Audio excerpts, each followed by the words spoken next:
네, 사람이 태어난 이유라는 말씀을 가지고 함께 말씀을 나누겠습니다. 이 고린도전서 10장을 보시면 원래 그 배경이 되는 말씀을 잘 이해하셔야 됩니다. 지금 고린도전서를 배경이 뭐냐면 이 코린도라고 해요. 코린도라고 하거든요. 이 코린도 지방은 항구 도시입니다. 항구 도시. 그러니까 항구 도시니까 참 문란하죠. 우리 집사님 잘 아시네요. 문란하고 돈이 많고 거래가 많고 그러니까 주변에 있는 모든 무역을 하는 것들이 다 코린도 그리고 지금 당시에 있는 이 그리스 지역 쪽으로 다 몰려 있었어요. 그러니까 무역의 중심이 몰리다 보니까 돈이 오고 가고 또 돈이 오고 가 뿐만 아니라 세상에 많은 문화들이 교류하는 장소였어요. 그러다 보니까 이방 신상들, 이방 어떤 문화들, 이방 것들이 온갖 난잡한 곳이 코린도였어요. 그래서 코린도에는 당시에는 어떤 것이 있었냐면 신전들이 있었어요. 로마 그리스 신화 아시죠? 신전들이 각 지방마다 있었어요. 그러니까 신전들이 한마디로 하면 신전이 너무 많은 거예요. 그 신들을 위한 신전 말이죠.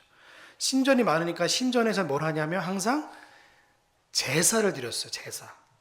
그러니까 누구를 위한 제우스를 위한 제사, 그리스 로마 신화에 대한 그 제사를 드리니까 그 시장 그 제사의 고기들이 다 시중으로 유통되는 거예요.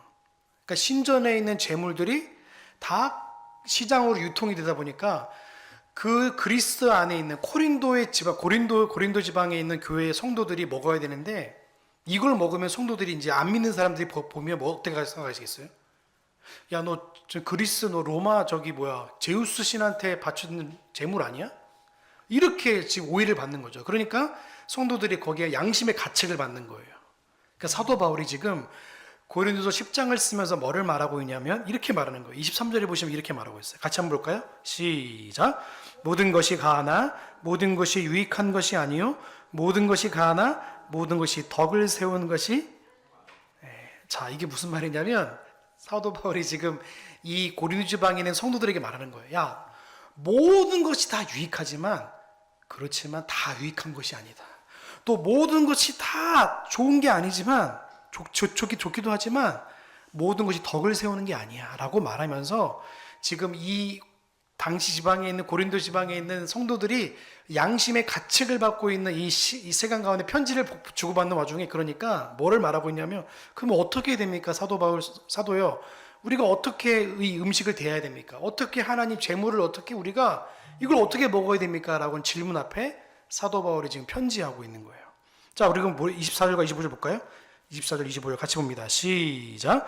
누구든지 자기 유익을 구하지 말고 남의 유익을 구하라. 물이 시장에 파는 것은 양심을 위하여 묻지 말고 자, 누구든지 무엇을 위하여 구하지 말라고요? 자기의 유익을 구하지 말래요. 여러분, 예수님 믿는 사람들은 우리 특별히 크리스찬이라는 사람들은 어떤 사람들이냐면 자기의 유익이 아니라 다른 사람의 유익을 구하는 자인 줄로 믿습니다. 하나님 그렇게 법칙을 세우셨어요.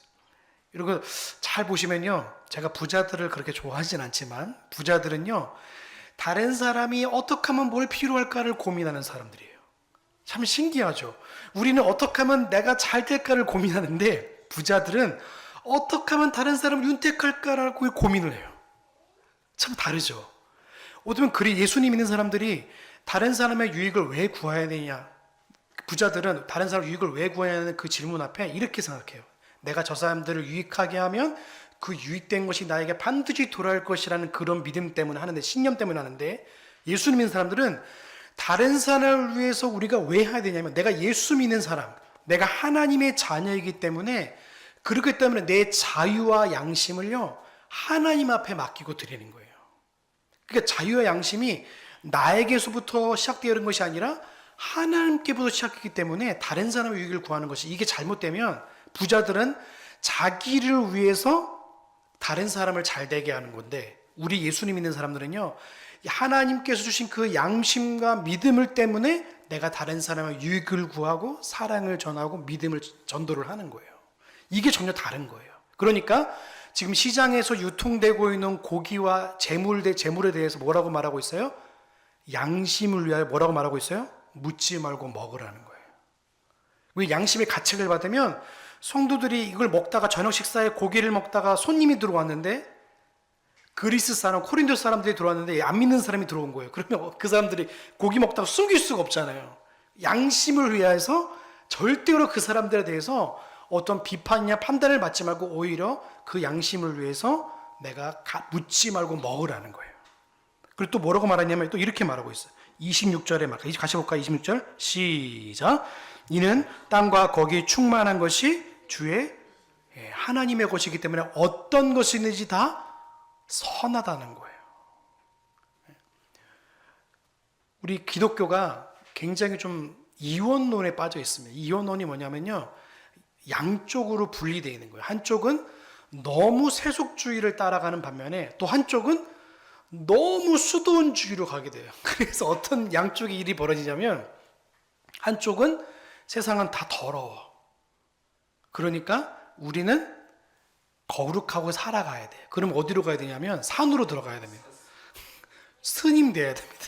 그리고 반대로 야 거룩한 건 아니야. 우리 세상에 살고 있는데 뭐 세상 문화도 즐기고 뭐 그럴 수 있지 하면서 세상 문화를 모두 다 받아들이는 거예요. 우리는요, 우리는 이제 개혁 신앙은 어떨 가고 있냐면 선별적 문화관을 가지고 있어요. 선한 것, 뭐 하나님 주신 모든 건 선하기 때문에 그 중에서 악한 것을 제외한 것은요, 선별적으로 구별해서 받을 수 있어요. 그렇죠? 근데 그러니까 우리가 교회에서 윷놀이도 할 수 있는 거예요. 만약에 이거를 죄악시적이면 한없이 죄악으로 여길 수 있어요. 수돈주의에서 만약에 이걸 보면요, 야 거룩한 교회에서 이게 무슨 짓이야라고 해서 아예 그냥 잘라버릴 수도 있어요. 반대로 세속주의는 어떻게 해요? 야 돈까지 거는 거예요. 교회에서 어떤 분들은 돈까지 거게, 그러니까 이거를 선별적으로 잘 받지 않으면요, 세속주의로 가거나 수도원주의로 가게 되는 거예요. 근데 지금 오늘 이 영광을 위해서 구하라는 이 지금 말씀에서 보면요, 당시 고린도 교회에 있는 지방에 있는 사람들이 음식을 먹을 때 자꾸 양심의 가책을 느끼니까 사람들이 야 하나님 주신 것은 모두 선해. 그러니까 양심을 위해서 먹지만 하나님이 주신 것이니까 먹어라고 말하는 거예요. 자, 그래서 27절 같이 볼까요? 27절, 28절 같이 봅니다. 시작. 불신자 중 누가 너희를 청할 때에 너희가 가고자 하거든 너희 앞에 차려놓은 것은 무엇이든지 양심을 위하여 묻지 말고 먹어라. 누가 너희에게 이것이 재물이라 말하거든 알게 한 자와 그 양심을 위하여 먹지 말라. 이렇게 말했어요. 예수님 믿는 사람은요, 자기 자유를 제한해야 되는 거예요. 그 자유를 남용하면 안 됩니다. 근데 어떤 사람은 자기가 주신 그 하나님 주신 자유를요, 다른 사람을 옥매으려고 하면 안 돼. 그건 자유가 아닙니다. 그러니까 지금 고린도 교회 성도들이 하여금 너의 양심을 위해서, 그리고 다른 사람의 양심을 위해서, 만약에 어떤 사람이 불신자가 와가지고 청했을 때, 또 이제 너 우리 집에 와서 했는데, 양심을, 만약에 불신자 초대했는데 그게 고기예요. 우상에서 파는 고기야. 그러면 우리가 초대해서 양심을 위해서 그냥 먹으라는 거예요. 그런데 반대로 이것이 재물이라고 알면은 그 사람이 이거 재물인데 어떻게 먹어요 하면 먹지 말라는 거예요. 왜요? 누구 때문에요? 다른 사람의 양심을 위해서. 그러니까 우리가 이 양심은 하나님께부터 받은 거니까 다른 사람을 보호하는 기능도 있는 거예요. 우리가 하나님 사랑, 이웃 사랑이잖아요. 그러니까 이것은 어디 가면 6계명에 해당되는 계명이에요. 6계명이 뭐죠? 6계명은 살인하지 말라요. 이 살인하지 말라는 단순히 사람을 죽이는 것뿐만 아니라 어떤 것들이 그 내용에 포함되어 있냐면 다른 사람의 생명과 명예와 이것들을 존중하라는 것이 뜻 안에 있어요. 그러니까 10계명을 왜 배우냐면 내가 하나님의 자녀답게 살아갈 수 있는 윤리 강령이기 때문에 그런 거예요. 6계명을 배우면요, 그 다른 사람의 명예와 생명을 존중할 줄 알아요. 근데 이걸 배우지 못하면 다른 사람의 생명과 명예를 깔아뭉갤 수도 있어요, 우리가. 그러니까 그런 의미에서 우리가 오늘 이 10계명을 비유해서 보면 다른 사람의 양심과 하나님께부터 양심을 지키기 위해서 만약에 알게 되면 그 사람의 양심을 위해서 먹지 말고 혹 그 사람이 묻지 않거든 그냥 먹어도 된다는 말이에요. 자, 우리 29절부터 30절까지 같이 보겠습니다. 시작. 내가 말한 양심은 너희를 위한 것이 아니요 남의 것이니 어찌하여 내 자유가 남의 양심으로 말미암아 판단을 받으리요. 만일 내가 감사함으로 참여하면 어찌하여 내가 감사하는 것에 대하여 비방을 받으리요. 이렇게 말하고 있어요. 그러니까 내가 말하는 양심은 너희를 위한 것이 아니라 남의 것이라고 말하는 거예요. 그러니까 우리 예수님 믿는 사람들은요, 하나라는 사실을 기억해요. 교회는요, 하나입니다. 교회는 하나예요. 그래서 여러분들은 주샘교회라는 성도라는 큰 테두리 안에 하나예요. 그래서 하나이기 때문에 다른 사람의 양심을 다치지 않도록 하는 것도, 존중하는 것도 그리스도인이라는 거예요. 만약에 그 사람의 양심과 하나님께 붙은 그 양심을요, 서로가 존중하지 않으면 교회는요, 난장판이 되는 거예요. 그러니까 여러분 꼭 기억하셔서 내가 하나님께서부터 받은 그 은혜와 또 사랑을 가지고 다른 사람의 명예와 생명을 존중하고 사랑하는 저와 여러분 되시길 주의 이름으로 소망합니다. 여러분, 우리가 사람이 태어난 이유가 뭐예요? 오늘 말씀 제목이 사람이 태어난 이유인데요, 그 태어난 이유가 뭐냐면 하나님의 영광이에요. 영광이 첫 번째입니다. 그리고 그 다음은 하나님에 대한 사랑을 나누는 거예요. 이웃에 대한 사랑을 나누는 거예요. 이 영광이 첫 번째가 되지 않으면 어떤 일이 벌어지냐면 사람의 영광이 첫 번째로 올라서요. 그래서 여러분 성도님끼리는 서로 사랑해야 돼요. 오직 여러분에게 권면하고 가르치는 것은요, 목사만 할 수 있는 일입니다. 근데 이게 목사의 권한을 성도가 가르치면 어떻게 되냐면 서로가 가르치려고 그래요. 그러면 교회가 난장판이 되는 거예요. 그러니까 여러분은 서로 사랑하시면 돼요. 근데 이거를, 권한을 서로 사랑하는 일에, 서로 종노릇하는 일에 힘쓰지 않으면요, 갈라디아서 말씀에 서로 뭐라고 하죠? 서로 종노릇하라고 말하고 있거든요. 이 종노릇은 뭐냐면 서로가 주인이고 서로가 섬겨야 할 자임을 분명히 말하고 있는 거예요. 네. 그래서 오늘 고린도전서를 보면 그 섬겨야 할 자로서의 서로의 양심을 보호하고 서로 존중하는 의미가 여기 담겨 있는 거예요. 그러지 않으면 비방과 욕설과 온갖 것들이 다 교회에 난무할 수밖에 없는 거예요. 그래서 오늘 마지막 보시면 어떻게 감사하는 것에 비방을 받을 수 있냐라고 말하고 있는 거예요. 그래서 여러분, 그래서 31절에 보시면 이렇게 같이 볼까요? 31절 시작. 너희가 먹든지 마시든지 무엇을 하든지 다 하나님의 영광을 위하여 하라. 하나님의 영광을 위해. 그래서 서로의 양심을 지켜주고 생명을 존귀하게 여기는 거예요. 이게 6계명이 깨지면요, 정말로 위험한 일이 뭐냐면 위에 있는 계명도 다 깨져요. 그래서 우리가 10계명을 잘 보시면 금사슬이라고 하거든요. 그래서 10계명, 9계명, 8계명, 7계명. 그래서 5계명이 더 상위인 거예요. 여러분, 법의 계명도, 법의 법도 있잖아요. 상위 법이 있잖아요. 똑같아요. 1계명이 더 귀할 거예요? 4계명이 먼저 귀할 거예요? 1계명이 먼저인 거예요. 그래서 제가 어떤 분들은 그런 게 있어요. 그래서 여러분, 그 여호수아에서 보면 누가 숨겨졌죠? 혹시 기억나세요? 네, 여호수아에서 잘 보면 정탐꾼들은 숨겨졌잖아요.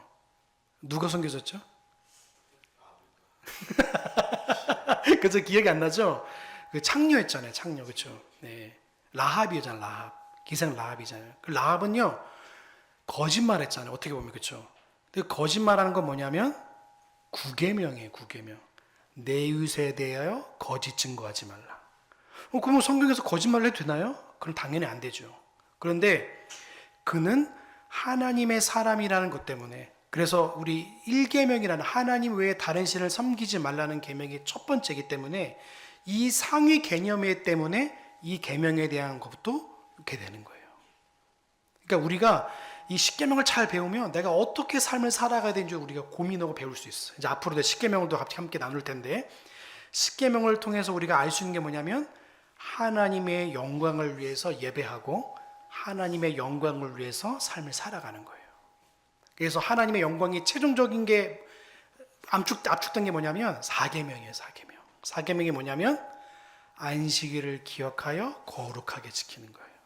그러니까 하나님을 진짜 사랑하면요, 영광된 삶을 살아가면 4계명을 귀하게 여길 수밖에 없는 거예요. 여러분, 웨스트민스터 소리문답은요, 어린아이들과 청소년들을 위해서 제정된 거거든요. 그런데 요즘에 이걸 배우면요, 사람들이 어려워해요.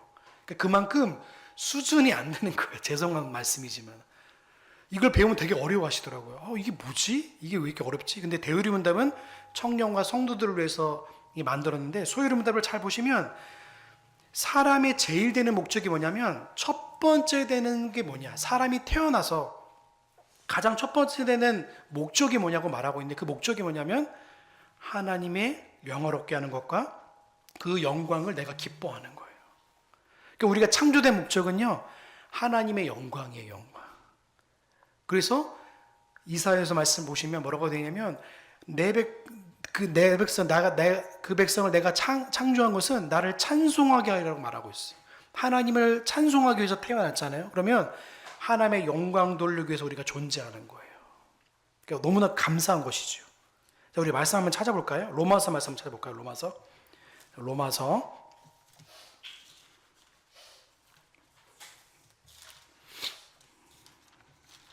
로마서 11장 36절입니다. 11장 36절입니다. 네. 256페이지에 있습니다. 네, 같이 볼까요? 시작. 이는 만물이 주에게서 나오고 주로 말미암고 주에게로 돌아갑니다. 그에게 영광이 세세에 있을지어다. 아멘. 그러니까 하나님께 영광이 돌리기 위해서 모든 만물이 다 지금 하나님의 영광으로 다 초점되어 있는 거예요. 그러니까 그 영광이 초점되어 있으니까 그 모든 만물이 다 하나님의 영광을 찬송하고 있는데, 인간만 하나님의 영광을 찬송하지 않으려고 하고 자꾸 어디로 돌아가려고 하냐면 나에게로 돌아가려고 하는 거예요. 저 말씀 좀 찾아볼까요? 시편 73편입니다. 시편 73편.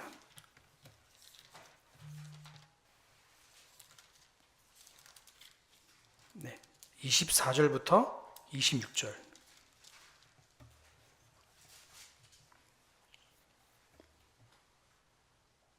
네, 찾으셨나요? 시편 73편 24절 26절. 자, 같이 보겠습니다. 시작. 주의 교훈으로 나를 인도하시고 후에는 영광으로 나를 영접하시니 하늘에서는 주 외에 누가 내게 있으리요, 땅에서 주밖에 내가 사모할 리 없나이다. 내 육체와 마음은 쇠약하나 하나님은 내 마음의 반석이시요 영원한 분기시시라. 아멘. 그래서 우리가 하나님 외에 누가 사모할 자가 있느냐라고 말하는 거예요. 하나님은요, 내가 가장 사랑하는 것을요 한 번씩 건들 때가 있어요. 자녀를 치실 때도 있고요, 우리 육체를 칠 때도 있고요, 우리 환경을 칠 때도 있어요. 그러면 제일 아파요, 내가. 왜냐하면 내 물질을 치니까, 내 가정을 치니까, 내가 가장 사랑하는 걸 치니까. 그럼 치면요 어떤 마음이 오면요, 처음엔 배신감이 들어요. 하나님 어떻게 나한테 이럴 수 있냐고. 근데 결국에는 하나님이 치신 이유가 뭐냐면, 네가 진정으로 영원히 사모할 분이 누구인지를 다시 한번 깨닫게 하시는 거예요. 네가 진짜 사랑하는 거는 네 가족도 아니고, 네 재물도 아니고, 네 환경도 아니고 하나님이라는 사실을 바라보게 하시는 거예요. 그러니까 목표의 설정을요 다시 재설정하시기 위한 하나님의 섭리이자 큰 그릇이자 은혜인 거예요. 이걸 깨달으면 우리가 어떤 은혜를 받게 하냐면, 내 가정을 치신 이유가 내 불만과 염려와 불평이 아니라 나를 사랑하신 하나님의 은혜를 다시 한번 발견하게 되는 거예요. 그래서 하나님의 영광을 다시 바라보게 하고, 나의 영원한 분기시요 나의 사모할 분이 하나님이심을 다시 한번 깨닫게 하는 시간이 바로 고난의 시간이에요, 성도에게는. 근데 우리는 우리 기억하지 못하는 거예요. 고난이요 어떻게 보면 하나님이 나의 영광이심을 깨닫게 하는 시간인 거예요. 그래서 근데 이걸 깨닫지 못하면 자꾸 어디로 가게 되냐면 나의 영광을 향해 가게 돼요. 우리 영광은요 모래 위에 쌓은 성과 같아요. 이게 한번 훅 부러지잖아요. 그러면 마치 견고하게 내가 쌓는 것 같이 보이지만요, 바람을 부시면, 오늘 시편 말씀 계속 보죠. 바람에 나는 겨와 같은 거예요. 그렇죠? 바람 한번 훅 부시면요, 그게 언제 있었는지 알 수 없는 것과 똑같은 것 같아요. 여러분, 우리가 영원히 사모할 분, 영원히 의지할 분은 여호와 하나님 줄로 믿습니다. 그 하나님이 우리 영원한 분기시고, 우리가 영원한 우리의 기업이시고, 우리의 사모할 분이신 거예요. 그러니까 여러분 그걸 꼭 기억하셔서요. 여러분의 삶에 어떤 어려움이 와도 내 목표 설정을 다시 해야 되겠구나. 내가 영원히 사모하고 내가 영원한 분깃으로 삼을 분은 하나님이시라는 사실을 기억하며 살아가는 거예요. 자, 우리 말씀도 찾아볼까요? 자, 요한복음 말씀입니다. 요한복음 17장입니다. 요한복음 17장 22절에서 24절입니다. 요한복음 17장 22절에서 24절. 네, 177페이지에 있습니다. 요한복음 17장 22절에서 24절 우리 같이 보겠습니다. 시작. 내게 주신 영광을 내가 그들에게 주었사오니 이는 우리가 하나 된 것 같이 그들도 하나가 되려 함이니이다. 고 내가 그들 안에 있고 아버지께서 내 안에 계시어 그들로 온전함을 이루어 하나가 되게 하려 함은 아버지께서 나를 보내신 것 같이 또 나를 사랑하신 것 같이 그들도 사랑한 것을 세상으로 알게 하려 함이니로소이다. 아버지여 내게 주신 자도 나 있는 곳에서 나와 함께 있어 아버지께서부터 나를 사랑하심으로 내게 주신 나의 영광을 그들로 보게 하시기를 원하옵나이다.